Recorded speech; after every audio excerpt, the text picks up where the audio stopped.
ရှောင်းလို့သာဂီတာလေးနဲ့ပိုက်တာရောက်ခဲ့ဘူးတဲ့မြို့တွေမှာရန်ကုန်သားလေးကျွန်တော်ပါလေရင်ပြန်ကြည့်စီလို့သာ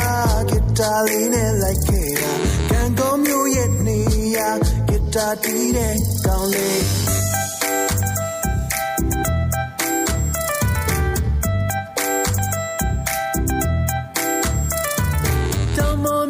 ရောမြို့မှာနေရနဲ့ရှောက်သွားခဲ့တာရေချိုးစိတ်ရဲ့တနေရထိုင်ငါငေးလို့နေချိန်မှာအော်တိုစာအုပ်ကလေးပြကသူလာပြီးလို့ရေရတာစကားပြောတော့ဝဲဝဲပါရေလာခတ်တဲ့ကောင်းမလေး